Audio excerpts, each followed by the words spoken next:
এতগুলা টাকা মাতালা ছিল আমারিতে রাখার জায়গায় ফ্রিজে রেখে গেছে।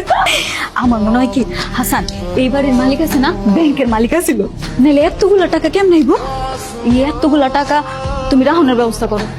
চলো কাম করি, তুমি আমি ঢালো এনে রেখে দেখে দেওয়ার আগে চলো চলো। এতগুলা টাকা লয়ে ভেঙে যাবে কেমনে? হ্যাঁ, জ্যান থেকে পারো একটা বড় বস্তা নিয়ে আসো, ওই বস্তায় সবটি টাকা বইরা আমরা লয়ে যাবো। ভালো কথা কইছো তো, ইয়া তোমার মাথায় বুদ্ধি আছে।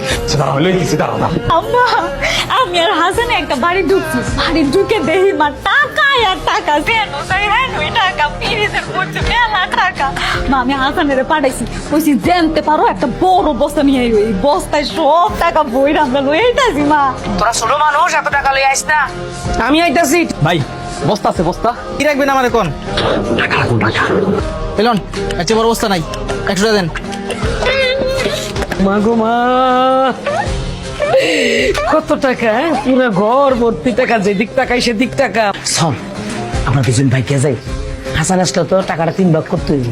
আমরা এক ভাইকে গেলে শুধু আমগো টাকা আমগো একজনে নিয়ে যাবো। চল। তুমি কথাটা কইলা কি? এই টাকার লগে তুমি আমার হাসানের লগে বিয়া দিতে চাও, আর আজকে কইতাছো যে টাকাটা দুজনে ভাগাভাগি করে ভাইগে যায়, হাসানের ভাগ দিতে হবে না? মার মাইয়া মিলা টাকা পয়সা ভাগাভাগি শুরু করে দিয়েছেন অলরেডি। টাকা কেমনে ভাগাভাগি করা যায় সেই বুদ্ধি পরামর্শ করতেছি। কলিং বেলতেছে বাড়ির মালিকাই করছে। আমার তাড়াতাড়ি চলে না, টাকা পয়সা যা আছে সবকিছু লইয়া পিছের জানাতে ভাগ গেছে। এই চলো পয়সা চলো। না না, যদি বাড়ির মালিকাই তো তাহলে তো চাবি দিয়ে খুললে ঘরে ঢুকতো, তাই না?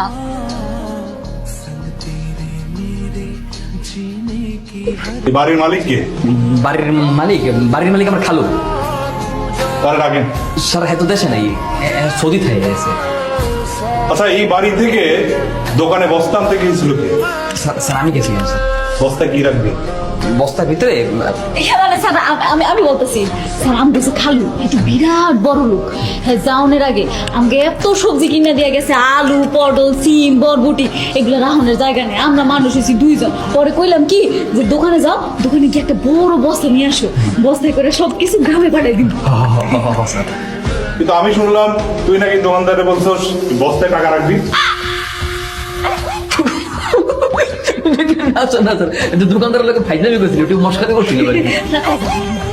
এই সব বিষয় নিয়ে ফাজলামি করবি না। ঢাকায় একটা ব্যাংকে টাকা দিয়েছে, টাকা পয়সার বিষয় নিয়ে আর জানি এরকম ফাজলামো না শুনে, ঠিক আছে? হ্যাঁ, আম্মা কই? আমার তো মনে হয় বাসায় নাই। আম্মাই বাসায় নেই মানে? এখন হইবে নাকি? আমার কল দিয়ে জিগাও কই আছে? আপনার ডায়ালকৃত নম্বরটি এই মুহূর্তে বন্ধ আছে। মোবাইল বন্ধ। মোবাইল বন্ধ করলে কি আম্মা গেছে কই? আর আমার টাকার বস্তা কই? টাকার বস্তা নেই, আসলে টাকা ওকে। আমার টাকা কই? হ্যাঁ, টাকার বস্তা কই আমার? নাই, আমার মনে হয় টাকা নিয়ে ভাগছে। পথ আটকে রাখছেন কেন? আপনি জানো কোন বাসায় কাজ করেন? এই কি বলতেছেন আপনি? হ্যাঁ, আমি কাজ করবো কেন? আমারে দেখলে কি কাজের লোক মনে হয়? তাই তো মনে হয়, আপনাকে দেখে তো কাজের লোকই মনে হয়। দারোগা সাহেব, মুখে লাগাম দেন। হ্যাঁ, আমি বড় লোক মা, আমার কাছে বস্তা ভর্তি টাকা আছে, আমি কাজ করতে যাবো কেন? সাবধানে কথা বলবেন। বস্তা ভর্তি টাকা? বস্তা ভর্তি টাকা, এত এত এত টাকা আমি চাইলে আপনার মতো 10 জন কিনতে পারি কাজের লোক। বাহ, এই যে স্যার, পুরো বস্তা ভর্তি টাকা স্যার। বলেন কি? কাহিনী তো বুঝতেছি না। আপনি এত টাকা কোত্থেকে পাইছেন? আপনারা কমু কেন? কেন কমু? আপনি আমার বলবেন না। অসুবিধা নাই। জাকি সাহেব, স্যার আমাকে থানায় নিয়ে চলেন। পুলিশের সাথে বাট পারি না। পুলিশের লোকে বাটপারি মানে স্যার কি? স্যার কই, আমরা তো কোনো বাটপারি করি না স্যার। এগুলো তাহলে কিসের টাকা? স্যার বিশ্বাস করেন স্যার, আমি কোনো চোর না স্যার। আমি স্যার মূলত টাকাগুলো স্যার চুরি করতে চাইছিলাম, কিন্তু আসলে চুরি করতে পারিনি। স্যার আপনি শুধু শুধু আমাদেরকে কেন দোষারোপ করছেন? আমরা তো কোনো কিছু করি না, আপনি কিন্তু আমাদেরকে হুমকি দিচ্ছেন স্যার। হ্যাঁ হ্যাঁ, তাহলে এগুলো কিসের টাকা? এগুলো আমার বাপদাদার সম্পত্তির টাকা। হ্যাঁ হ্যাঁ হ্যাঁ হ্যাঁ স্যার, এই যে সম্পত্তি বেচা টাকা স্যার। আমার যে খালুজান আছে না, সে তো বিদেশ থাকে, তার এই সম্পত্তি আমরা দেখভাল করি। আর আমাদের বাসার যে কাজের মেয়ে রহিমা, সেই টাকাগুলো নিয়ে ভেঙে দেওয়ার চেষ্টা করছিল, তাই আমরা তারা সারাপ খাইছি। কি রহিমা, কথা বলো না কেন? আবার মিথ্যা কথা। জাকি সাহেব, এদের সবাইকে গাড়িতে তুলুন।